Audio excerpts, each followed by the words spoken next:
हम कई लोगों के लिए कहते हैं ना कि ये बहुत सुलझे हुए हैं, और कई लोगों के लिए कहते हैं कि ये बहुत उलझे हुए हैं। असल में हर वो इंसान उलझा हुआ है जिसे क्लैरिटी नहीं है, और हर वो इंसान सुलझा हुआ है जिसे क्लैरिटी है। अपनी लाइफ को लेकर, अपने करियर को लेकर, अपने पैशन को लेकर, अपने जिंदगी जीने के तरीके को लेकर, या किसी गोल को आप कैसे हासिल करना चाहते हैं, उसे लेकर के सबसे इंपॉर्टेंट फैक्टर जो होता है वो होता है क्लैरिटी। और क्लैरिटी मिलती है सवाल पूछने से, और सवाल भी नहीं, सही सवाल पूछने से।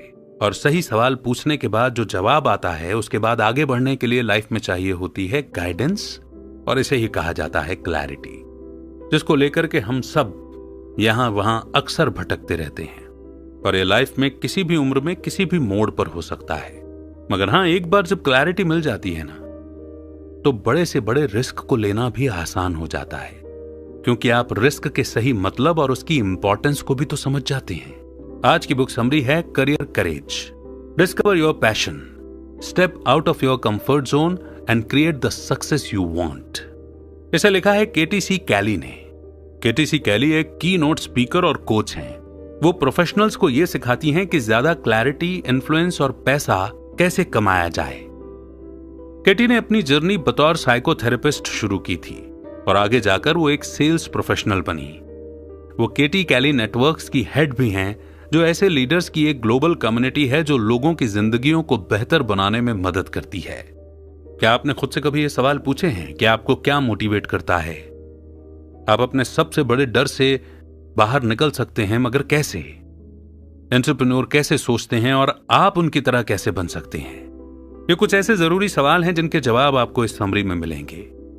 आप जानेंगे कि ऐसे मुश्किल सवाल आपके डर और आपकी लिमिटेशन से लड़ने में आपकी मदद करते हैं। अभी तक आप अपनी पुरानी सोच और अपने एक्सपीरियंसेस के मुताबिक ही अपनी लाइफ जी रहे थे।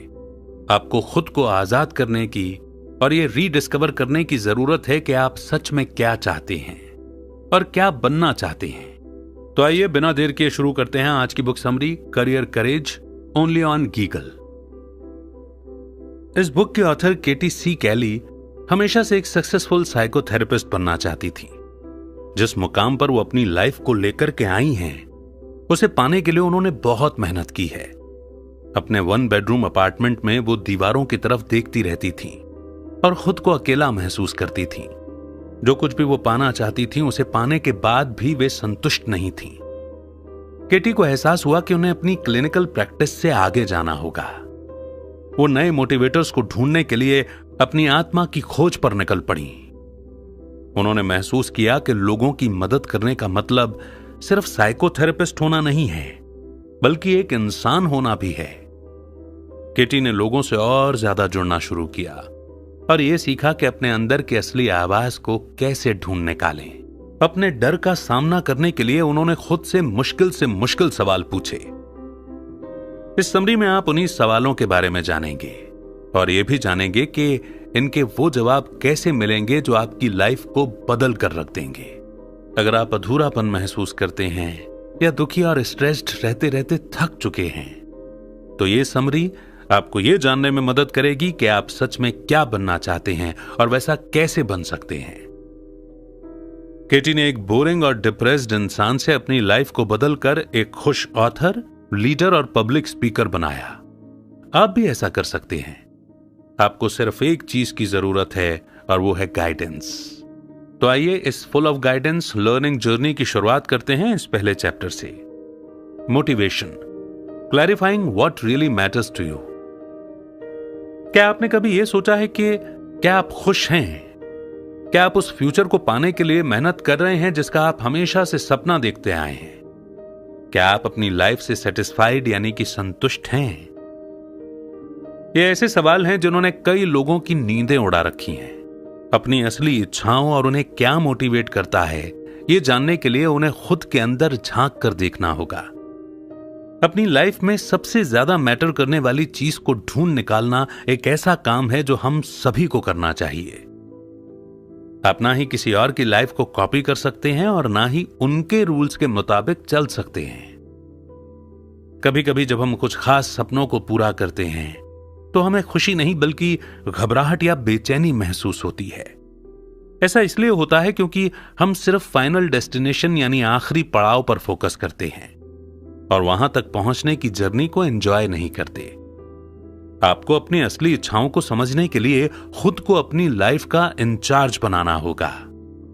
आप एक लीडर हैं और आपकी लाइफ आपकी कंपनी है, इसीलिए आपको एक सीईओ की तरह अपनी लाइफ को मैनेज करना होगा। आपको दूसरों की उम्मीदों को भी भूल जाना चाहिए। इस बारे में सोचिए कि आप सच में क्या चाहते हैं और ऐसा फैसला लें जो आपको उस भविष्य की ओर ले जाए जिसके आप हकदार हैं। साइमन सिनेक गोल्डन सर्कल के क्रिएटर हैं, जो एक ऐसा डायग्राम है जिसे 3 सर्कल्स को जोड़कर बनाया गया है। ये सर्कल्स हमारे हर एक सपने के व्हाई यानी कि क्यों, व्हाट यानी कि क्या और हाउ यानी कैसे को दिखाते हैं। इस प्रोसेस का सबसे जरूरी हिस्सा है व्हाई को जानना। जैसे ही हम व्हाई या मकसद को समझ जाते हैं तो यह जानना काफी आसान हो जाता है कि हमें जो चाहिए वो हम कैसे हासिल करें। यह भी हो सकता है कि आप पहले से ही अपने व्हाई के बारे में जानते हो, लेकिन अपने व्हाट और हाउ को पूरा करने के लिए आप एक गलत अप्रोच का इस्तेमाल कर रहे हो।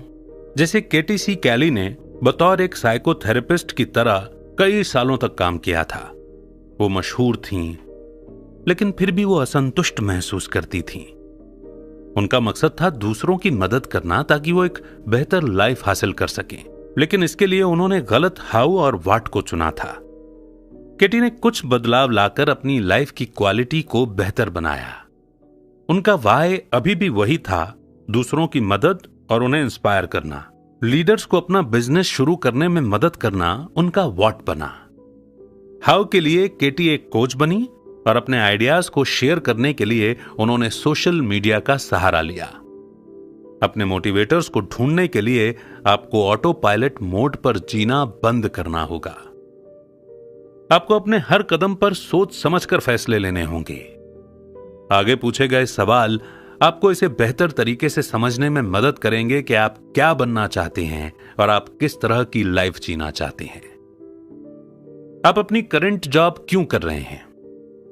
अगर कोई आपसे कहे कि वो आपकी एक ऐसी इच्छा पूरी कर सकते हैं जो आपका करियर बदल सकती है, तो वो क्या होगी? आप अपने दोस्तों और फैमिली को सपोर्ट क्यों करते हैं? ऐसी क्या चीज है जो आपको अपनी लाइफ में खुद और अपनी जॉब में बिल्कुल पसंद नहीं है? आप मरने के बाद अपने पीछे कैसी विरासत छोड़ना चाहते हैं? इन सवालों का जवाब देने के बाद आपको एक मोटिवेशनल गेम प्लान बनाना होगा। अपने सपनों को हासिल करने के लिए आपको उन सभी जरूरी एक्शंस को करने के लिए हर वक्त मोटिवेटेड रहना होगा। हर इंपॉर्टेंट सपने के 3 हिस्से होते हैं। आगे बढ़ते रहने के लिए आपके पास एक क्लियर विजन, एक मजबूत ड्राइव और लगातार रहने वाला इंस्पिरेशन होना चाहिए। आपका विजन आपकी इमेजिनेशन पर बेस्ड होना चाहिए, ना कि आपके पुराने और करंट सिचुएशन पर। अपने सपनों को हासिल करने के लिए आपको जो भी करना चाहिए उसे करने के लिए आपका मोटिवेशन, पक्का इरादा और उसे करने के लिए तैयार रहना आपका ड्राइव होगा। नेक्स्ट चैप्टर है confidence, conquering your worst fears. आपका सबसे बड़ा डर क्या है? क्या आप अंधेरे से डरते हैं या फिर मकड़ियों के साथ रहने से या किसी जोकर को देखने से? पब्लिक में बोलने से या कैंसर होने से डरते हैं? देखिए, ऐसे डर होना नॉर्मल है। ये चैप्टर एक बेहतर लाइफ की तरफ एक अनएक्सपेक्टेड स्टेप लेने के डर से आपको रूबरू कराएगा। जैसे करियर बदलना शायद एक ऐसी चीज होगी जिससे आप सबसे ज्यादा डरते होंगे। इस तरह का कदम उठाने के लिए बहुत कॉन्फिडेंस चाहिए। इस चैप्टर में आप अपने अंदर के उस डर को पहचानना और उसे जड़ से उखाड़ना फेंकना सीखेंगे जिसने आपको पीछे रोक रखा है। हमें ऊपर वाले ने ऐसा बनाया है कि हमें हर उस बदलाव से डर लगता है जो हम अपनी जिंदगी में लाने की कोशिश करते हैं। यह हमारी एक ऐसी आदत है जिससे हमें बाहर निकलना होगा। इसका रास्ता निकालने के लिए हमें 2 स्टेप्स को फॉलो करना होगा। सबसे पहले आपको वो सभी डर पहचानने होंगे जिन्होंने आपको रोका हुआ है। दूसरा, आपको असली सेल्फ कॉन्फिडेंस हासिल करना होगा। सेल्फ कॉन्फिडेंस एक ऐसी ताकत है जिसकी मदद से आप जो चाहें वो हासिल कर सकते हैं। कॉन्फिडेंस के बिना आप अपनी सिचुएशन को कभी नहीं बदल पाएंगे। आपको अपने डिस्कंफर्ट जोन को पहचानना होगा और देखना होगा कि ऐसी क्या चीज है जिसकी वजह से आप घबरा जाते हैं, डर जाते हैं या चिंता में पड़ जाते हैं। अपने कंफर्ट जोन में लगातार रहना आपको आगे बढ़ने से रोक सकता है। हमें भले ही एक नए एरिया में जाना पड़े, लेकिन यकीन मानिए आपके लिए यह एक ज्यादा सेटिस्फाइंग एरिया साबित होगा। हमें इन नए एरियाज को ढूंढ निकालने के लिए मुश्किल रास्तों पर सफर करना ही होगा। सिसिलिया पार्टी प्लानर से बदलकर एक पब्लिक स्पीकर बनना चाहती थी। 30 लोगों के सामने बोलते समय वो पसीने से तरबतर हो गई थी और उनका पेट भी दर्द होने लगा था। सिसिलिया बहुत ही कामयाब और अच्छी पार्टी प्लानर थीं, लेकिन जब भी वो पब्लिक में कुछ बोलने की कोशिश करती, वो अपना सारा कॉन्फिडेंस खो देती। सिसिलिया को यह डर था कि लोग उसे एक स्टूपिड स्पीकर कहकर बुलाएंगे। उन्हें डर था कि कोई उनकी खिल्ली उड़ाएगा या वो हकलाने लगेंगी या एक फ्रॉड लगेंगी। सिसिलिया के डर की वजह थी दूसरों के सामने परफेक्ट दिखने की इच्छा। ऐसा नहीं था कि सिसिलिया में पब्लिक स्पीकिंग स्किल्स नहीं थे, लेकिन हां, उन्हें अपने इन स्किल्स में कॉन्फिडेंस तो बिल्कुल नहीं था। पब्लिक स्पीकिंग के डर से निकलने के लिए सिसिलिया ने सबसे पहले अपने नेगेटिव सेल्फ टॉक को सुना। उन्हें एहसास हुआ कि वो एक परफेक्शनिस्ट थीं। अपना एक प्रेजेंटेशन का वीडियो देखने के बाद उन्हें समझ में आया कि वो एक अक्खड़ इंसान लग रही थीं। अपने कॉन्फिडेंस की कमी को पूरा करने के लिए उनमें अक्खड़पन आने लगा था। सिसिलिया ने अपने डर पर झूठे कॉन्फिडेंस का नकाब पहना हुआ था। उन्हें समझ आया कि वो इस बात से डरती थी कि कहीं लोगों को यह पता न लग जाए कि वो जो भी बोल रही हैं उसके बारे में वो ज्यादा नहीं जानती। ये समझने के लिए कि आपका कॉन्फिडेंस कहां लड़खड़ाता है, आप खुद से ये सवाल पूछ सकते हैं। क्या मैं अपनी फिजिकल और मेंटल हेल्थ का ख्याल रख रहा हूं? क्या मैं जानता हूं कि मेरे थॉट्स और इमोशंस का मुझ पर क्या असर होता है? प्रॉब्लम का सामना करते हुए क्या मैं आगे की तरफ बढ़ता रहता हूं? क्या मैं अपने सपनों को पूरा करने लायक हूं? क्या मैं अपने थॉट्स को पब्लिक के सामने शेयर करने में कंफर्टेबल महसूस करता हूं? क्या मुझे हर तरफ पॉसिबिलिटीज दिखाई देती हैं? क्या मैं नई जिम्मेदारियों को लेने में उत्सुक महसूस करता हूं? क्या मैं अपने लुक्स को लेकर कंफर्टेबल हूं? इन सवालों का जवाब देने के बाद आपको ऐसे 3 एरियाज पिक करने होंगे जिसमें आप सबसे कम कॉन्फिडेंट हैं। उसके बाद हर एरिया में बेहतर बनने के लिए एक एक्शन प्लान बनाएं।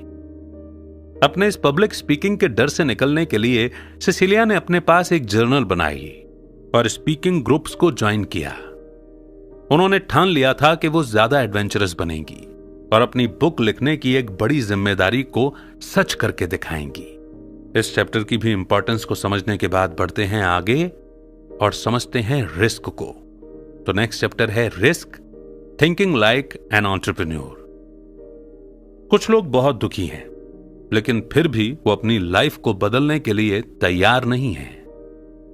एक बेहतर और सेटिस्फाइंग लाइफ पाने के लिए वो रिस्क लेने से डरते हैं। वॉकिन भी ऐसे ही थे। उन्होंने न्यूयॉर्क सिटी की कई एजेंसीज में बतौर मार्केटिंग मैनेजर 20 सालों तक काम किया। उनका बचपन काफी मुश्किलों में गुजरा था, लेकिन बड़े होकर वो अपनी वाइफ और अपने बच्चों की जिम्मेदारी उठाने के लिए एक मेहनती इंसान बने। वॉकिन रिस्क लेने के बारे में कभी नहीं सोचते थे। वॉकिन इस जॉब में बोर और बेजान महसूस कर रहे थे।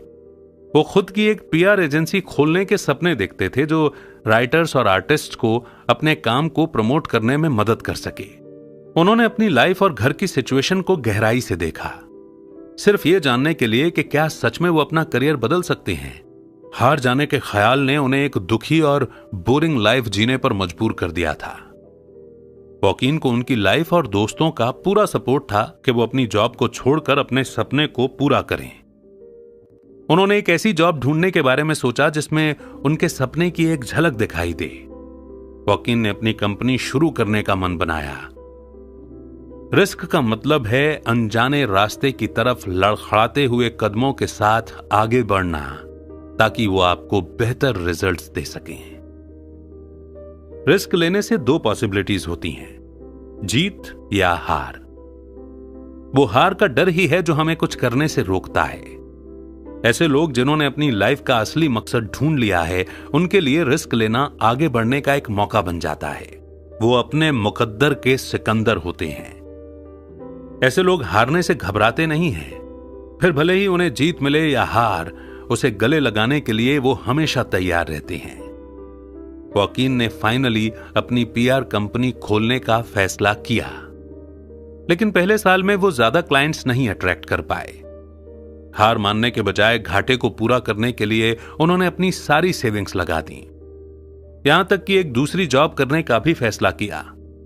9 महीनों के बाद वॉकिन अपनी कंपनी को फुल टाइम सपोर्ट करने लगे। अब वो इतना पैसा कमाने लगे थे कि कंपनी के खर्चे पूरे कर सकें और म्यूजिशियंस और राइटर्स की मदद करने वाली इस कंपनी को अच्छे से चला सकें। एक एंटरप्रेन्योर बनने के लिए आपको निडर बनकर खुद के लिए मौके क्रिएट करने होंगे। आपको अपने एक्शंस को हमेशा फॉलो अप करना होगा। ऐसा बिल्कुल मत सोचिए कि जो आपको चाहिए लोग आपको आसानी से दे देंगे। जैसे जब कोई कॉल का जवाब न दे तो उसे लगातार फॉलो अप करना चाहिए। दूसरा स्टेप जो आपको लेना चाहिए वो है सही नेटवर्क बनाना। अपने आसपास सही लोगों को रखने से आपको सक्सेस पाने के बेहतर मौके मिलेंगे। अगर आप रिस्क उठाने के साथ अपना रिलेशनशिप समझना चाहते हैं तो खुद से यह सवाल कीजिए कि क्या मेरे पेरेंट्स ने कोई रिस्क लिया था? क्या मैंने खुद कोई रिस्क लिया है? इन रिस्क्स का क्या रिजल्ट निकला था? जब कोई मेरा जान पहचान वाला बड़ा रिस्क लेता है तो इस बारे में मेरी सोच क्या होती है? क्या मुझे डर लगता है या जलन महसूस होती है? मुझे किस तरह के एंटरप्रेन्योर पसंद हैं? वो कौन से रिस्क टेकर्स हैं जो मुझे इंस्पायर करते हैं? जब मैं खुद को एक बड़ा रिस्क लेते हुए देखता हूं तो मुझे क्या महसूस होता है? क्या मुझे डर लगता है या मैं एक्साइटेड रहता हूं? ऐसी कौन सी चीजें हैं जिन्हें मैं खो सकता हूं और ऐसी क्या चीजें हैं जो मेरे साथ हमेशा रहेंगी? जब मुझे लगता है कि मुझे रिस्क लेना चाहिए लेकिन मैं नहीं लेता तो मैं कैसा महसूस करता हूं? क्या होता अगर मैं वो रिस्क लेता जो मैंने नहीं लिया? एक बड़ा रिस्क लेने के क्या क्या बड़े नतीजे हो सकते हैं? इससे मेरी वर्क और पर्सनल लाइफ कैसे बदलेगी? क्या मुझे रिस्क लेने के पहले ऐसा महसूस होता है कि मेरी लाइफ मेरे खिलाफ चल रही है? अगर मैं जानता कि मेरी लाइफ मेरे हिसाब से चल रही है तो मैं क्या बदलता? इन सवालों का जवाब देने के बाद उन्हें उनकी इंपॉर्टेंस के हिसाब से ऑर्डर में लाएं। इसके बाद ऐसी 3 प्रॉब्लम्स को पिक करें जिन पर आपको तुरंत ध्यान देने की जरूरत है। हर प्रॉब्लम के लिए एक एंटरप्रेन्योर की तरह सोचें और उससे निकलने के लिए एक एक्शन प्लान बनाएं। इन सवालों का जवाब देने के बाद वॉकिन को एक दिलचस्प बात याद आई। जब वो 12 साल के थे तो उनके पिता ने खुद का आर्किटेक्ट का काम बंद करके शहर में एक बड़ी कंपनी को ज्वाइन कर लिया था। कुछ समय काम करने के बाद उस कंपनी पर करप्शन और लो स्टैंडर्ड के मटेरियल इस्तेमाल करने का आरोप लगाया गया था। वॉकिन के पिता ने कुछ नहीं किया था, लेकिन इससे उनकी रेपुटेशन बर्बाद हो गई थी। इसी वजह से वॉकिन के पिता को कम पैसे वाली जॉब भी करनी पड़ी। उनके पिता की इस गलती की वजह से उनकी फैमिली को बहुत तकलीफों का सामना करना पड़ा। जब भी वॉकिन एक बड़ा रिस्क लेने के बारे में सोचते हैं तो वो अपने पिता के एक्सपीरियंस की वजह से एक तरह का डर महसूस करते हैं। इस प्रॉब्लम से निकलने के लिए वॉकिन ने उन जाने माने नामों को ढूंढा जिन्होंने अनएक्सपेक्टेड रिस्क लेकर बड़ी सक्सेस हासिल की थी। अगर आप पहले दिए गए सवालों से जुड़ी हर प्रॉब्लम को सॉल्व कर लेते हैं तो रिस्क लेने से आपका रिश्ता बदल जाएगा। आप डरने के बजाय अपने जीवन को बदलने के लिए और ज्यादा एक्साइटेड रहेंगे। मोटिवेशन, कॉन्फिडेंस और रिस्क की इंपॉर्टेंस को समझने के बाद और उनसे जुड़े महत्वपूर्ण सवालों को समझने के बाद बढ़ते हैं आगे नेक्स्ट चैप्टर की ओर, which is character, linking who you are and what you do to how you relate to people. आपका कैरेक्टर इस बात से पता लगता है कि दूसरे लोग आपको किस तरह देखते हैं। इसमें आपकी पर्सनैलिटी, एक्शन और दूसरों के साथ आपका रिलेशनशिप शामिल है। कैरेक्टर की तुलना में पर्सनैलिटी ज्यादा सब्जेक्टिव होती है, यानी यह हर किसी के लिए अलग अलग हो सकती है। आपके नेटवर्क पर ज्यादा ध्यान न देते हुए आपकी पर्सनैलिटी ये बताती है कि आप कौन हैं। कैरेक्टर वो होता है जिससे पता चलता है कि लोग आपको कैसे देखते हैं। अच्छे कैरेक्टर की सबसे बड़ी खासियत होती है ट्रांसपेरेंट होना, विश्वास के लायक होना और वफादारी। जब लोग आप पर भरोसा करते हैं तो वो आपको सक्सेस पाने में भी मदद करते हैं। आपको भरोसेमंद बनना सीखना होगा। भरोसेमंद होना एक ऐसी चीज है जो आप अपने एक्शन से साबित कर सकते हैं। दूसरों को सिर्फ ये कहकर के वो आप पर भरोसा कर सकते हैं, आप उनसे भरोसे की उम्मीद नहीं कर सकते। एक भरोसेमंद रिलेशनशिप में काम करने से सब कुछ बेहतर होने लगता है। एक ग्रुप ज्यादा क्रिएटिव बन जाता है और वो बेहतर रिजल्ट्स हासिल करता है। दूसरों का भरोसा जीतने के लिए इमोशनल इंटेलिजेंस का होना बहुत जरूरी है। इसमें motivation, self awareness, self discipline, socialise करना और हमदर्दी शामिल है। इस चैप्टर में हम नेटवर्किंग और एम्पैथी यानी कि हमदर्दी पर फोकस करेंगे। सक्सेसफुल लीडर्स का इमोशनल इंटेलिजेंस काफी हाई होता है। उन्हें उन लोगों की रिस्पेक्ट कमाने की जरूरत होती है जिनके लिए वो जिम्मेदार होते हैं। किसी को आपकी नॉलेज की चिंता नहीं है जब तक आप उन्हें यह नहीं दिखाते कि आप उनकी कितनी परवाह करते हैं। सच बड़ा सिंपल सा है कि लोग उन्हीं की परवाह करते हैं जो उनकी परवाह करते हैं। बेहतर कैरेक्टर बनाने के लिए ट्रांसपेरेंसी का होना दूसरा जरूरी गुण है। यह बताता है कि आप खुद के और दूसरों के साथ कितने ईमानदार हैं। अपनी पर्सनालिटी से जुड़े कुछ ऐसे एडजेक्टिव या खासियत चुनें जिन्हें आप पॉजिटिव मानते हैं। फिर अपने एक दोस्त से भी कहें कि वो आपको डिस्क्राइब करने के लिए एडजेक्टिव्स चुने। ऐसा करने से आपको यह जानने में मदद मिलेगी कि लोग आपको वैसे ही देखते हैं जैसे आप हैं या नहीं। एक अच्छे कैरेक्टर का आखिरी गुण है लॉयल्टी यानी कि वफादारी। इसका मतलब है अपने आसपास ऐसे लोगों को रखना जो आपको हर हालत में सपोर्ट करेंगे, चाहे कुछ भी हो जाए। यही वो लोग होंगे जो आपके अच्छे बुरे वक्त में आपके साथ खड़े रहेंगे। वफादारी का होना दोनों तरफ से काम करता है। अगर आप चाहते हैं कि आपके आसपास वफादार दोस्त हों तो आपके दोस्त भी चाहते हैं कि आप उनके साथ भी हमेशा वफादार रहें। मार्था एक आईटी प्रोफेशनल हैं जिनकी एनालिटिकल स्किल्स बहुत कमाल की है। जब भी उनके कलीग्स उनके आसपास रहते वो हमेशा अपनी टेक्निकल परफॉर्मेंस से उन्हें इंप्रेस करने की कोशिश करती। वो खुद के लिए बड़ा प्रमोशन एक्सपेक्ट कर रही थीं। उनके काम में इतना अच्छा होने के बावजूद मार्था को सोशलाइजिंग स्किल्स में हमेशा कम स्कोर मिलता था। जब उनके बॉस ने उनसे यह कहा कि उन्हें अपने कलीग्स के साथ बेहतर रिलेशनशिप्स बनाने की जरूरत है तो वो हैरान रह गईं। मार्था को तो ऐसा लगता था कि हर कोई उन्हें पसंद करता था। उनके बॉस ने बताया कि टेक्निकल प्रॉब्लम को सॉल्व करने की उनकी एबिलिटी में सभी को विश्वास था। उनके कलीग्स मानते थे कि वो बहुत एम्बिशियस हैं और अपनी सक्सेस के अलावा उन्हें किसी और की परवाह नहीं है। उन्होंने उनका प्रमोशन इसलिए रिजेक्ट कर दिया था क्योंकि अगर उन्हें कोई बेहतर जॉब का ऑफर मिल जाता तो उन्हें इस बात पर विश्वास नहीं था कि वो उस कंपनी में टिकी रहती। जब मार्था ने अपनी प्रॉब्लम का सॉल्यूशन ढूंढने की कोशिश की तो उन्हें एहसास हुआ कि उनके शर्मीलेपन ने उन्हें खुद को स्ट्रिक्ट दिखाने पर मजबूर किया था।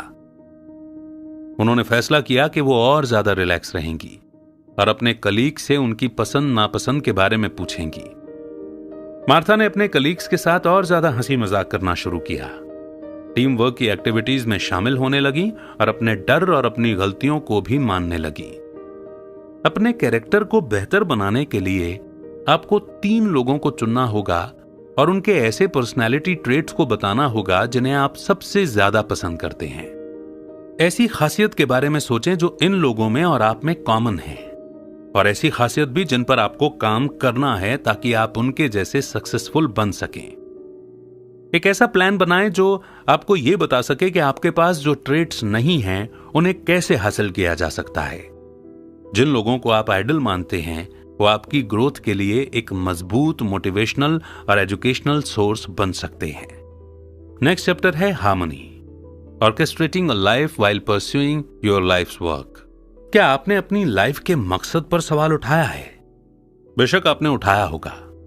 यहां तक कि इस दुनिया के सबसे सक्सेसफुल लोग भी ये सोचते हैं कि जिस रास्ते पर वो चल रहे हैं क्या वो उनके लिए ठीक है। लोग हमेशा से ये सोचते हैं कि क्या वो एक ऐसी बैलेंस्ड लाइफ जी रहे हैं जो उनके जॉब, रिलेशनशिप्स और पर्सनल लाइफ को बराबर का इंपॉर्टेंस देती है। हम अक्सर ऐसे सक्सेसफुल लोगों के बारे में सुनते हैं जिन्होंने अपने वर्क और पर्सनल लाइफ को बैलेंस रखा है। हमें सिखाया जाता है कि हम वो सब कुछ हासिल कर सकते हैं जो हम चाहते हैं। ऐसा माइंडसेट एक साइकोलॉजिकल प्रॉब्लम को जन्म देता है जिसे all doing all being syndrome कहते हैं, ADHD। इस गोल को हासिल करना नामुमकिन है क्योंकि ऐसा कोई नहीं है जिसके पास सब कुछ हो। हम सभी सिर्फ एक ही चीज को पाने का एम कर सकते हैं, और वो है शांति। हमें यह मानना होगा कि किसी एक चीज को पाने के लिए हमें दूसरी चीज को सैक्रिफाइस करना होगा। जैसे जिल के लिए पूरे हफ्ते काम करना और वीकेंड्स पर अपनी फैमिली के साथ वक्त बिताना एक बैलेंस्ड लाइफ और संतुष्टि है। दूसरी तरफ जोस घर से काम करना और घर पर ही रहकर पिता होने की जिम्मेदारी निभाना पसंद करता है। All doing all being syndrome से निकलने के लिए आपको सबसे पहले प्रॉब्लम को पहचानना होगा। ऐसे प्रॉब्लम वाले ज्यादातर लोगों को यह एहसास नहीं होता कि वो इतना हासिल करने की कोशिश कर रहे हैं जितना वो हैंडल भी नहीं कर सकते। यह आमतौर पर सक्सेसफुल होने की जरूरत के कारण होता है। हमें लगता है कि सक्सेस हासिल करना हमारी जिम्मेदारी है, इसलिए हमें सारे काम खुद ही करने चाहिए। हम ये भूल जाते हैं कि हमारे आसपास ऐसे लोग हैं जो हमें वो चीज हासिल करने में मदद कर सकते हैं जो हमें लगता है कि हमें खुद करनी चाहिए। अगर आप सभी काम खुद करेंगे तो थक जाएंगे, आप उदास हो जाएंगे। All doing all being syndrome से निकलने के लिए आपको 3 स्टेप का प्रोसेस फॉलो करना होगा। सबसे पहले ऐसी 3 सिचुएशन ढूंढें जहां आपने रिजल्ट्स को कंट्रोल करने की कोशिश की और फेल हुए। दूसरा, ऐसे लोगों के बारे में सोचें जो ऐसी सिचुएशन को आपसे बेहतर हैंडल कर पाते। आखिर में खुद को यह याद दिलाते रहिए कि रिजल्ट ही सबसे ज्यादा मायने रखता है। अगर सक्सेस का मतलब है अपनी कुछ जिम्मेदारियों को अपने कलीग्स को सौंपना, तो आपको ऐसा करना चाहिए। फिलिप 2 बिजी पेरेंट्स का सबसे बड़ा बेटा था। जब उसके पेरेंट्स ग्रोसरी स्टोर में काम करते थे, वो अपने 3 भाइयों का ख्याल रखता था। फिलिप ने कम उम्र से ही दूसरों को सहारा देना और लोगों की मदद करना सीख लिया था। इन्हीं एक्सपीरियंसेस ने उसे एक अच्छा कैंपेन मैनेजर बनना सिखाया। उसके सभी क्लाइंट्स को यह विश्वास रहता था कि वो उनके लिए अच्छा काम करेगा, क्योंकि वो अपने काम से बहुत प्यार करता था। लंबे वक्त तक काम करने और दूसरों की मदद करने के बाद फिलिप ने एक अलग रास्ता चुना। उसने एमबीए करने के बाद एक यूनिवर्सिटी में पढ़ाने का फैसला किया, जिस बात से सभी हैरान थे। ऐसा पहली बार था जब फिलिप ने दूसरों की जरूरतों से पहले अपनी जरूरत के बारे में सोचा था। उसने अपनी जॉब नहीं छोड़ी। फिलिप ने दूसरों के लिए कैंपेन करना कम कर दिया और अपनी डिग्री हासिल करने के लिए रात को पढ़ने लगा। फिलिप के हिसाब से वो एक बैलेंस्ड लाइफ जी रहा था। उसे दूसरों की मदद करने से शांति मिलती थी, लेकिन उसे एहसास हुआ कि उसने खुद का इतना ख्याल रखा ही नहीं है जिससे उसे एनर्जी मिले और वो दूसरों पर फोकस कर सके। एक बेहतर केयर गिवर बनने के लिए उसे अपनी बैटरीज को रिचार्ज करना होगा। फिलिप इस गोल को एक ही तरीके से हासिल कर सकता था, और वो था अपने सपनों को पूरा करने के लिए टाइम निकालना। शुरुआत में फिलिप को अपने all doing all being syndrome से निकलने में काफी मुश्किल हुई, लेकिन जल्द ही उसे एहसास हुआ कि उसका कैंपेन बिजनेस खुद ब खुद आराम से चल सकता था। फिलिप के जो भी काम थे वो उसने एक जगह लिखे और फिर सोचा कि अब ये सभी काम उसकी जगह कौन कर सकता था। उसने चीजों को लेट गो करना और ज्यादा बैलेंस्ड लाइफ जीना सीख लिया था। अगर आप थकान या खोया हुआ महसूस कर रहे हैं तो अपनी प्रायोरिटीज के बारे में दोबारा सोचने के लिए वक्त निकालें। ऐसा क्या है जो आपकी लाइफ में शांति लाता है? क्या आपको कम काम करना चाहिए या छुट्टियों पर जाना चाहिए या अपना करियर बदलना चाहिए? अपने बोझ को हल्का करना सीखिए और शांति को एंजॉय कीजिए। नेक्स्ट चैप्टर है vision, connecting the dots to your future. किसी फ्यूचर गोल को पाने के लिए रिस्की फैसले लेने की प्रोसेस को स्ट्रेटेजिक थिंकिंग कहते हैं। रिस्क लेने के लिए फ्लेक्सिबल और क्रिएटिव सोच की जरूरत होती है। किसी खास मुकाम तक पहुंचना कभी आसान नहीं होता। इसके लिए बहुत सा सेल्फ कॉन्फिडेंस और हिम्मत की जरूरत होती है। बहुत से लोगों का मानना है कि विजन का मतलब होता है एक सपना, लेकिन रिजल्ट्स पाने वाला एक विजन एक स्टेप बाय स्टेप गाइड की एक मेंटल पिक्चर होता है जो हमें पॉइंट ए से पॉइंट बी पर ले जाता है। ज्यादातर लोग अपनी वर्क लाइफ में इतने बिजी हैं कि वो अपने विजन की पूरी पिक्चर बनाने के लिए वक्त ही नहीं निकाल पाते। जब तक आपके पास अपने फ्यूचर को पाने के लिए साफ रास्ता नहीं होगा तो आप चमचमाती चीजों की तरफ आसानी से डिस्ट्रैक्ट हो जाएंगे। अपने फ्यूचर को और साफ साफ देखने के लिए आपको खुद से ये 9 सवाल पूछने चाहिए। मेरी लाइफ में मोटिवेशन क्या है? क्या मेरे पास अपने पूरे फ्यूचर का एक साफ विजन है? मैं किसकी मदद करूंगा? क्या मेरे पास एक अच्छा कम्युनिकेशन प्लान है? मेरे विजन को पाने के लिए किन टूल्स की जरूरत है? पॉइंट ए से पॉइंट बी तक जाने के लिए जो स्टेप्स चाहिए, क्या वो मुझे क्लियर तरीके से पता है? फेलियर और प्रॉब्लम्स आने पर क्या मेरे पास प्लान बी है? क्या फेलियर कुछ सीखने का एक मौका है? क्या मैं पेशेंट यानी कि धैर्यवान, कमिटेड और प्रोफेशनल हूं? इन सवालों का जवाब देते वक्त आपको आज से 40 साल के लॉन्ग टर्म गोल्स के बारे में सोचना चाहिए। याद रखिए, दूसरों की मदद करने पर फोकस करें और खुद को सपोर्ट देने के लिए सही टूल्स चुनें। कार्ला ने 4 साल की उम्र में ड्राइंग करना शुरू किया था। उसकी ड्राइंग ऐसी होती थी जैसे कि जीती जागती तस्वीर हो। वो बड़ी होकर एक सक्सेसफुल पेंटर बनी। कार्ला ब्रुकलिन में रहती थी, जहां दिन में वो म्यूजियम में काम करती और रात में पेंटिंग करना एंजॉय करती। एक पेंटिंग सेशन के दौरान कार्ला ने यह नोटिस किया कि उनके स्टूडियो की दीवारें खाली हैं। पर्दों की तरफ देखते हुए उन्हें एहसास हुआ कि ये खाली दीवारें और पर्दा एक बिगड़ा हुआ लुक दे रहे हैं। उनका स्टूडियो बेजान सा था। उस वक्त कार्ला ने अपनी खाली दीवारों को पेंट करने का और ऐसे पर्दे बनाने का सोचा जो उनके लिए वाटर कलर के प्रिंट जैसा लगे। इस आइडिया ने एक बड़े बिजनेस अपॉर्चुनिटी को जन्म दिया। कार्ला ने बिजनेस एडवाइस के लिए अपने एक दोस्त को कांटेक्ट किया और एक नई जर्नी की शुरुआत करने के लिए एक क्रेडिट यूनियन से पैसे भी उधार लिए। उन्होंने कई चैलेंजेस का सामना तो किया, लेकिन एक ऐसा बिजनेस खड़ा किया जो उनके वाटर कलर की पेंटिंग्स पर घर की बनी चीजों की कवरिंग बनाने का था। कार्ला एक स्ट्रेटेजिक थिंकर थी। जैसे ही उनके पास एक बेहतरीन आइडिया आता था तो वो उस विजन को पाने के लिए हर उस स्टेप के बारे में सोचती जो उसे पाने के लिए जरूरी था।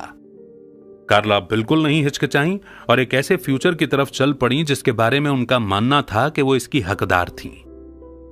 अपने टेक्सटाइल बिजनेस में सक्सेस पाने के बाद कार्ला ने अपने अगले स्टेप के बारे में सोचना शुरू कर दिया। जब भी आपके पास एक नया गोल होता है तो उसे पाने के लिए आपको एक साफ विजन बनाना चाहिए। इन स्टेप्स को डॉट्स की तरह सोचिए। जब आप सभी डॉट्स को जोड़ते हैं, आपके फ्यूचर की पिक्चर और ज्यादा साफ होने लगेगी। स्ट्रेटेजिक थिंकिंग बिल्कुल प्रैक्टिकल है। आपको इस सोच को पाने की जरूरत है जो आपको अपने सपनों तक ले जाएगी। नेक्स्ट चैप्टर है community. Design your powerful network. कुछ लोगों का मानना है कि मदद मांगना कमजोरी की निशानी है।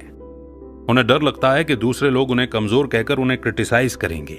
यकीन मानिए, यह सोच गलत है, क्योंकि लोगों को एक दूसरे की मदद करना बहुत पसंद है। एक दूसरे से मदद मांगकर ही तो सोसाइटी चलती है। इस चैप्टर में आप ऐसे लोगों का एक मजबूत नेटवर्क बनाना सीखेंगे जो आपको ज्यादा सक्सेसफुल प्रोफेशनल और पर्सनल लाइफ पाने में मदद करेगा। नेटवर्किंग में सिर्फ बिजनेस ही शामिल नहीं होता। इसके जरिए आप अपनी फैमिली और अपने दोस्तों से ज्यादा बेहतर रिश्ते बना सकते हैं। एक ऐसे शहर में रहने के बारे में सोचिए जहां आपके आसपास के लोग आपके आइडियाज और सपनों को सपोर्ट करते हों। आपको सुरक्षित और मजबूत महसूस होगा। आपको एक ऐसा मकसद मिलेगा जो मटेरियल गोल्स को हासिल करने से कहीं ऊपर होगा।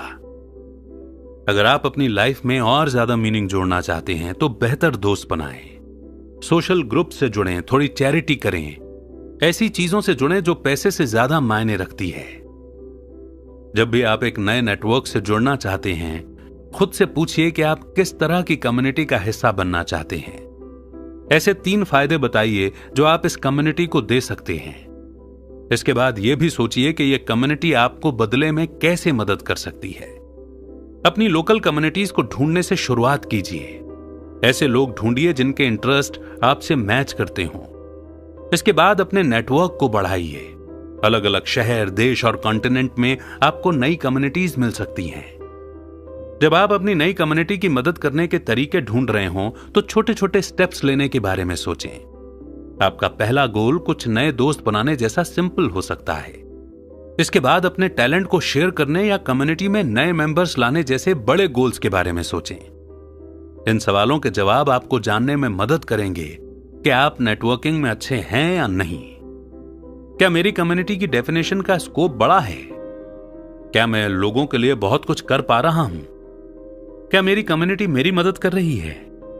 अगर मैं अपनी कम्युनिटी में ज्यादा पार्टिसिपेट करता हूं तो क्या मैं अपनी कम्युनिटी की ज्यादा मदद कर पाऊंगा? अगर मैं अपनी कम्युनिटी में ज्यादा शामिल होने लगता हूं तो क्या मेरी कम्युनिटी मेरा भी ज्यादा साथ देगी? क्या मुझे अपनी कम्युनिटी बदलनी चाहिए या एक नई कम्युनिटी शुरू करनी चाहिए? आपके सक्सेस का लेवल इस बात पर डिपेंड करता है कि आपकी कम्युनिटी आपके लिए क्या है। जब भी आपको यह महसूस हो कि आपकी करंट कम्युनिटी आपकी जरूरतों को पूरा नहीं कर पा रही है, तो आपको आगे बढ़ जाना चाहिए। हमेशा ऐसी कम्युनिटीज चुनें जो आपको आगे बढ़ा सकें। एक ही जगह फंसिए मत, आगे चलते रहिए। जब स्टीफन गोल्फ खेल रहे थे, उनके एक दोस्त ने उन्हें सुझाव दिया कि उन्हें एक फाइनेंशियल और टैक्स प्लानिंग एसोसिएशन में वॉलंटियर के तौर पर काम करना चाहिए। जल्द ही स्टीफन ने national association of insurance and financial advisors join की। NAIFA में काम करने से स्टीफन को प्रोफेशनल्स और क्लाइंट्स की एक बड़ी लिस्ट बनाने में मदद मिली। स्टीफन ने अपनी वर्कशॉप शुरू की। इसके बाद वो NAIFA के न्यूज़लेटर के राइटर बने। रीडर्स ने स्टीफन के काम को बहुत प्यार दिया और उनका एक बड़ा फैन बेस बना। उनके लॉयल रीडर्स में से एक जिम थे, जो एक फाइनेंशियल कंपनी के मालिक थे। स्टीफन और जिम दोस्त बन गए और उन्होंने कई फाइनेंशियल ऑफिस खोले। उनका काम अलग अलग शहरों में फैलने लगा था। जब आप एक सही कम्युनिटी से जुड़ते हैं ना, तो आप अपना बेस्ट दे सकते हैं। अपना बेस्ट देने से जितना आप सोचते हैं उससे कहीं ज्यादा सक्सेस आपको मिलती है और आप ज्यादा फेमस हो जाते हैं। जितना ज्यादा आप दूसरों की मदद करेंगे, उतना ही ज्यादा वो आपको वापस भी मिलेगा। और अब वो मोड़ जिसे हम कहते हैं कंक्लूजन, यानी कि ऊपर के चैप्टर्स में हमने जो कुछ भी पढ़ा सुना, उनकी की लर्निंग्स को हम यहां दोहराएंगे। केटीसी कैली ने अपनी असल इच्छाओं को ढूंढकर अपनी लाइफ को बदल दिया था। उन्होंने अपनी लाइफ को पूरे तरीके से एंजॉय करना सीखा और असली खुशियों को ढूंढने में आपकी मदद करने के लिए यह समरी लिखी। सेल्फ डिस्कवरी यानी खुद को जानने की इस जर्नी में उन्होंने जो कुछ भी सीखा, वो उन्होंने समरी के लेसन्स में शेयर किया है। सबसे पहले आपने सीखा कि एक मजबूत मकसद के बिना आप हमेशा ऑटो पायलट मोड पर जीते रहेंगे। अपने असली मोटिवेटर्स को समझने से आपको ज्यादा फुलफिलिंग लाइफ जीने में मदद मिलती है। दूसरा, अपने सेल्फ कॉन्फिडेंस को बेहतर करने के लिए आपको ऐसे एरियाज को पहचानना होगा जिनमें आपको लगता है कि आपका कॉन्फिडेंस कम है। इसके बाद इन एरियाज में अपने स्किल्स को निखारने के लिए कदम उठाएं। तीसरा, आपने सीखा कि जैसी लाइफ आप डिजर्व करते हैं, उसे पाने के लिए रिस्क लेना जरूरी होता है। आप जीतें या हारें, लेकिन आप बिना रिस्क लिए कभी आगे नहीं बढ़ सकते। एक रिस्क टेकर बनने के लिए आपको रिस्क लेने से जुड़ी अपनी नेगेटिव फीलिंग्स को ढूंढकर उन्हें बाहर निकाल फेंकना होगा। चौथा, आपने सीखा कि अच्छे कैरेक्टर में भरोसा, ट्रांसपेरेंसी और वफादारी शामिल है। पांचवा, आपने सीखा कि आप अकेले ही सब कुछ हासिल नहीं कर सकते। अगर आप सभी चीजों को कंट्रोल करने की कोशिश करेंगे तो आपको इसमें कोई मजा, एनर्जी या मोटिवेशन नहीं मिलेगा। थकावट से बचने के लिए ऐसी चीज के बारे में सोचिए जो आपकी लाइफ को और बैलेंस्ड बनाती है। छठा, आपने अपनी लाइफ को डॉट्स के ग्रुप की तरह सोचना सीखा। हर एक डॉट आपको अपने विजन को हासिल करने के एक और कदम पास लाता है। स्ट्रेटेजिकली सोचने से आपको फ्लेक्सिबल प्लान्स बनाने में मदद मिलती है, जिससे रिस्क लेना आसान हो जाता है। आखिर में आपने फंक्शनल नेटवर्क से जुड़ने की इंपॉर्टेंस को जाना। जब आप एक कम्युनिटी के वैल्यूएबल मेंबर बन जाते हैं तो आप अपना बेस्ट दे सकते हैं। कम्युनिटीज आपको अपनी लिमिटेशन से आगे निकलने के लिए पुश करते हैं ताकि आप अपनी कमजोरियों को हरा सकें। ये लेसन्स आपको एक सच्ची लाइफ जीने में मदद करेंगे। आप ये डिजर्व करते हैं कि आप खुद के हीरो बने, अपनी किस्मत को कंट्रोल करें और जो आपको बनना चाहिए वो बने। दूसरों के रूल्स के मुताबिक जीना बंद करें और अपने मोटिवेशन, कॉन्फिडेंस और लाइफ के विजन को रीडिस्कवर करें। तो इसी मोड पर यह समरी यहीं पर समाप्त होती है और ये उम्मीद करते हैं हम कि आपको ये समरी बहुत पसंद आई होगी, क्योंकि क्लैरिटी की हर मोड पर हर एक को बहुत जरूरत होती है। तो इस समरी को बार बार पढ़ें, इसकी लर्निंग को अपनी लाइफ में प्रैक्टिकली इंप्लीमेंट करें। वो सवाल जो हर एक चैप्टर में दिए गए हैं, उन्हें कागज पर लिखें और बार बार तब तक अपने आप से पूछते रहें जब तक उस सवाल का सही जवाब नहीं मिल जाता। अपनी जिंदगी को अपने हिसाब से जीने में कई बार वक्त लग जाता है, मगर फिर भी अपने मुताबिक जीना ही सफल जिंदगी जीना कहलाता है। आप सक्सेसफुल हों, सेटिस्फाइड हों, यही हमारी दुआएं और शुभकामनाएं हैं।